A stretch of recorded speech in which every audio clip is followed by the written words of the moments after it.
Hey guys, it's Brad here with Arborview Properties. Thanks for checking out another one of our videos. Before you decide to go with an investor to buy your house, you definitely have to watch this video. I really appreciate you checking it out. The reason I'm creating this video is because I'm seeing this now more than ever before.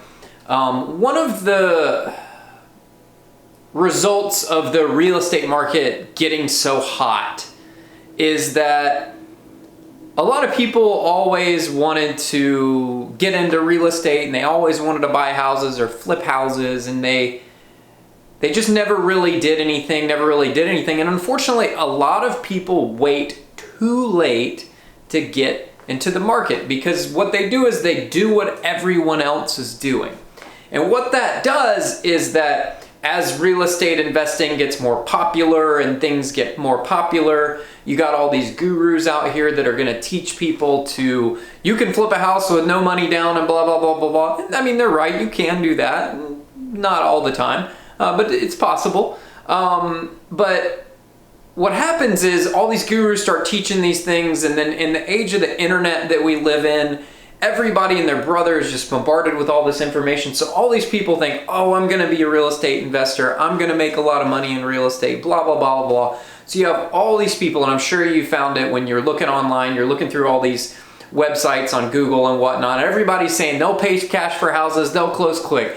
They're all saying the same exact thing, right? And you know what? We say that on our website too, but I also try to be a little bit more real with people, and we show people our experience, and we're not the new guy out there. I was the new guy, years ago. I was the new guy, right? Everybody has to start somewhere, and there's nothing wrong with that. But what we're finding lately is that there are a lot of new investors out there that took a course or went to a seminar, and then boom, they hit the streets and they're saying, oh, I'm a cash buyer and blah, blah, blah, blah, blah.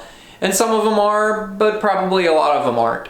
And what I've found is that, man, they are overbidding us out of deals. These are inexperienced people who are going out and finding these sellers, and they're offering them way too much money for the house.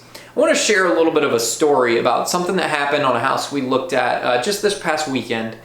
And we got a phone call from a lady, and she said, hey, I've got this house that I inherited from my mom, and there's about 3 or 4 heirs involved, and it's in really bad shape, and we really just need to sell it, and I can't deal with it. I want to move she was moving to like South Georgia, I think is where it was.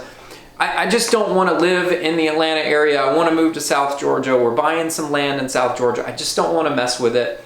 And unfortunately, I had accepted an offer from a investor who offered me $150,000 for my house, and I thought it was great.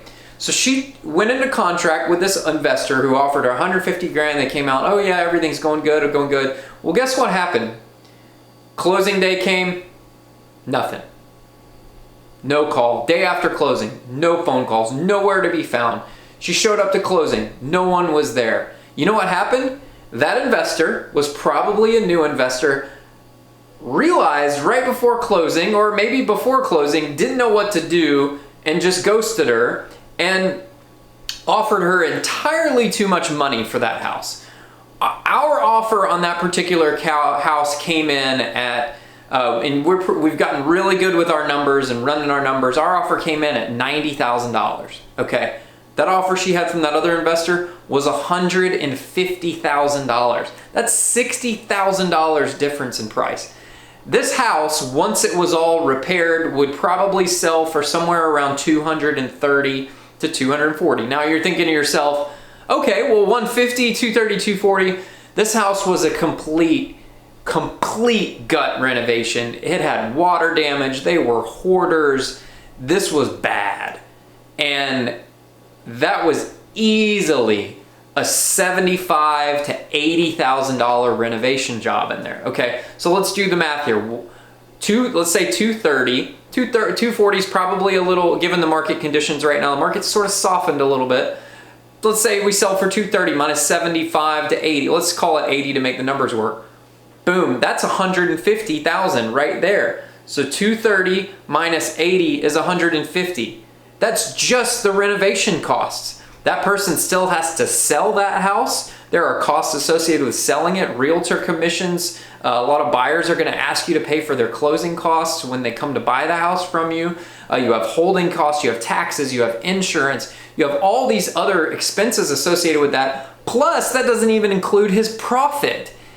I'm not in this business to not make a profit. This is my livelihood. This is how I put a roof over my head. This is how I put food on the table for my family, is we have to make a profit on selling the house, because I'm putting a lot of risk. We're putting a lot of money up, my money and my investors' money at risk. It's going to take 3, 4, 5 months to finish the project and get it sold. What if the market crashes in that meantime and we can't sell it? What if we just lost money on a deal a few weeks ago, and more I'm hearing about guys I know that have been in this industry for years are starting to lose money on deals because the market is tightening and the houses are not selling in 24 hours like they used to. They're not overpaying for properties. So this is happening, and this is real, folks.